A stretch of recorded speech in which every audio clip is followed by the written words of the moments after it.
Okay, so here is where Jim Wallace spends. This is part two, by the way. Sorry, guys. Starting over. This is part two. This is where Jim Wallace actually spends most of his time. The most popular theory, or the most popular skeptical argument against the resurrection of Jesus Christ in Western culture. Um, the swoon theory, and then there's another one that we'll look at called the imposter theory. Those tend to be more in the Middle East. Muslims, in fact, are they I think are embrace the imposter theory. When it comes to anybody pretty much west of like Russia, the deal in the West, and so we're talking about Western culture, Europe, America. The skeptics tend to say that the theory that the apostles stole Jesus' body. Okay, that it was a big plan, basically by probably Peter, Nicodemus, and some of the women, some of Jesus' closest followers, to steal Jesus' body, claim that he had resurrected, put somebody up there to be like him for a little while, and then start Christianity based on that way. Well, that's one of the reasons. This is one of the most compelling arguments that Jim Wallace offers, the guy who did the speech, because he, as a police officer, dealt with conspiracies all the time. And when we're talking about a conspiracy, we're talking about basically two or more people that are planning to commit a crime, which stealing, robbing grave in order to start a religion that would deceive, close to 1 billion people over the last 2,000 years would be considered a horrible crime. Well, Officer Wallace will say, well, this is a problem because you need some things for conspiracy in order for a conspiracy to work historically. You need a small number of people. Two is best. And honestly, and I think he used the illustration, you can keep a secret between three people if two of them are dead. You guys know how that works just in your social lives. If you tell somebody not to tell anybody, or even a Lafayette Christian, as soon as something is done in secret, everybody finds out. So a small number for conspiracy. You need two. Just really quick. You need a short time frame. The quicker that you can do something that two people agree upon that you want to keep a secret and get it done, get it over with, and get it behind you is better. You need good communication. You need to be able to talk to your partner. If you're in a conspiracy and you're trying to pull something off, you need to know that they know what you know and that you know what they know at all times. Wallace makes this point: a strong familiar relationship, or you need to at least be close. You need to be willing to put your life on the line for that other person. Again, because you group of people planning to do something that's going to have some conflict here, so pressure. You need to be able to care about that person that you're partnering with, or those people that you're partnering with, enough to basically take a bullet for them. Because the conspiracy, whatever you're trying to do, might depend on somebody making a huge sacrifice for it to work. All right?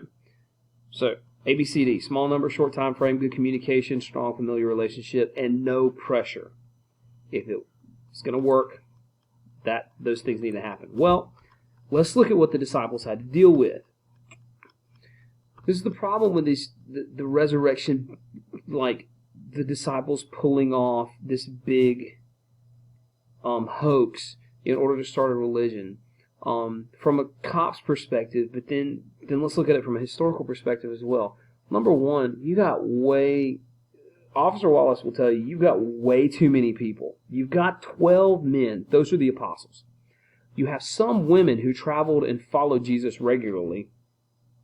And then you have a growing number of followers until it reached 120 people after the resurrection happened and after the crucifixion. Now, this is very interesting, and I'll even expand on this even further. If you guys think about this, when Jesus was actually on the cross, Judas had betrayed him completely, sold him out for 30 pieces of silver, which is more than $30, but Judas sold him out for money. Peter had denied him, and Peter would end up being one of the leaders in the church. So you're talking about an apostle, then probably the leader, the de facto leader of the apostles, having betrayed Christ. everybody when Jesus died was gone except for John, the apostle that wrote the books of 1st, 2nd, 3rd John, the Gospel of John, and Revelation. Except for John and Mary, Jesus' mother, everybody else was gone. At Jesus' death, technically, he had one follower. 40 days after Jesus has died, or roughly 50 days after Jesus has died, that number's up to 120. Generally, when you see a religious movement that centers around a person, if you've ever heard of the Jonestown deaths that happened back in the 70s, if you've ever heard of David Koresh in Waco, Texas, when a religious movement centered around a person comes into a conflict where the leader of that movement dies, the religious movement ends. Period. Some could argue that Mormonism kind of is the exception to that because Joseph Smith was so predominant, but Joseph Smith passed it on to Brigham Young, passed it on to other people, and so forth, and plus they claim to be Christians anyway. So Jesus' numbers went from like one faithful follower to 120. Well, now we're expecting this one faithful follower to somehow get these 12 people all back together and then get 120 people afterwards to continue the story about Jesus' resurrection with nobody in that group ever saying, no, I was there, this is ridiculous. Okay? Didn't happen. So there's too many disciples really to keep in control.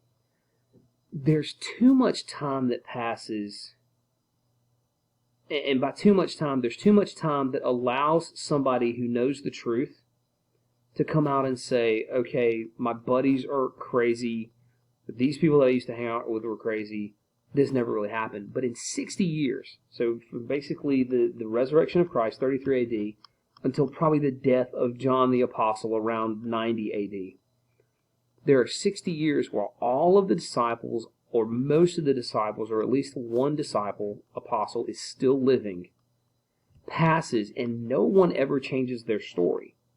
So for almost an entire century, the people who who were there, who knew what really happened, lived and lived and lived, and continue to say that Jesus rose from the grave. Now, there's no communication between these guys, because once once the apostles start to go on their different missionary travels, you can't just call somebody up on the cell phone. There's no modern technology. Just taking letters back and forth were risky. You'll find out if you guys end up doing my epistles class with me, like the epistles that we have in the Bible, we know for a fact, because Paul says he did, that Paul wrote more letters than that, and we just don't have them anymore.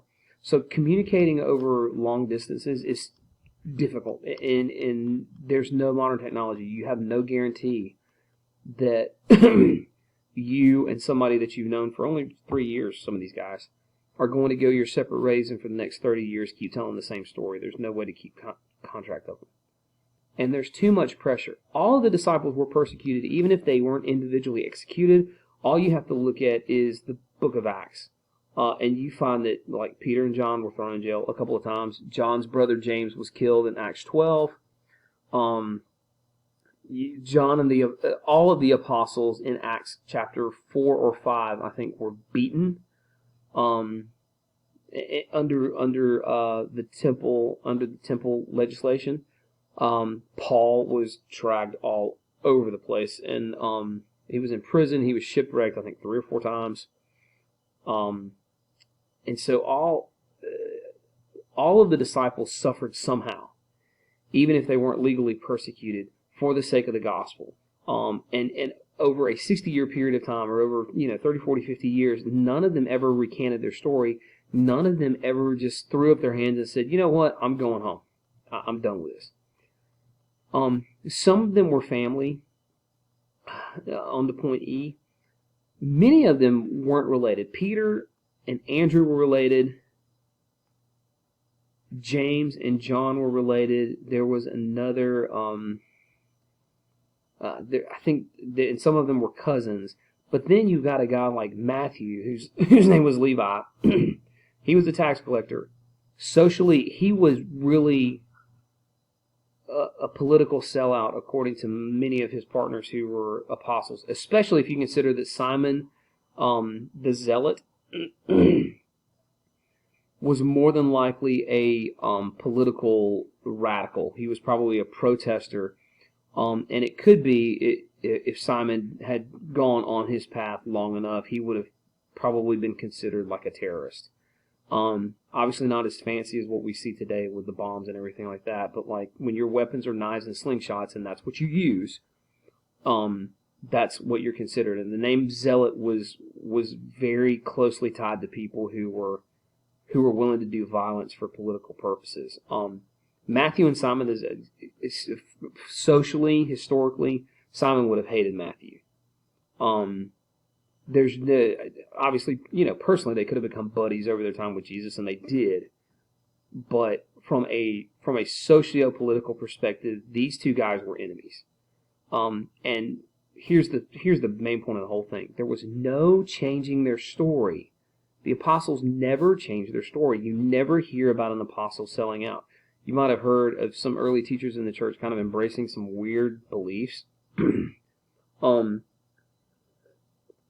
But there's no official record of any of the apostles really changing their minds about the resurrection.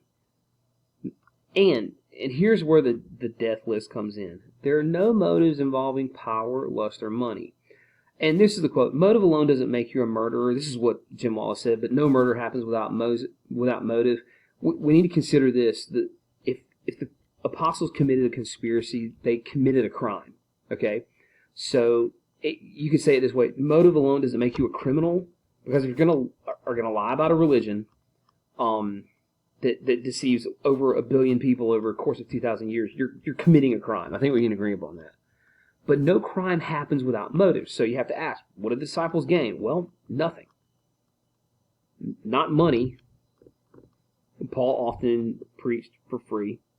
Peter and them, within just a few months of starting the church, were automatically taking care of most of the poor people in the area of Jerusalem. So it's not like they were doing this for money or political purposes, because they couldn't gain power out of that. The powers in play, Rome and the Jewish ruling class, hated them, and both wanted these guys dead. Okay, you're not gaining women or lust or anything like that. So the disciples are really doing this at no benefit to themselves. And all or most of the disciples died horrible deaths. And here's just a list: Peter's crucified upside down. Andrew, according to National Geographic, was probably tied to a cross and just left there to die. James, the brother of John, was executed by Herod Agrippa in Acts 2:12 or 12:2. John, the youngest and the longest-lived apostle, was banished and exiled and left to die on an island after he was beaten up and tortured and other things. Philip, more than likely crucified. Bartholomew was beaten and crucified and may have been beheaded. This is probably the weakest story historically. This is passed down through, people say, church tradition, and kind of the stories about Bartholomew's death. The records die around the Middle Ages, so something maybe would have happened to him. Thomas stabbed, Matthew stabbed, James was beaten to death and thrown through the temple. This is James, the son of Alphaeus. This is Judas, son of James. He was shot with arrows. Again, Simon the Zealot and these things to say maybe. These are where the historical records kind of die. But take those three out, you still got 1, 2, 3, 4, 5, 6, 7, 8 apostles that we pretty much know how they died. And then you have the Apostle Paul. All right, we're going to stop here and move on and discuss the witnesses. This is the end of part 2.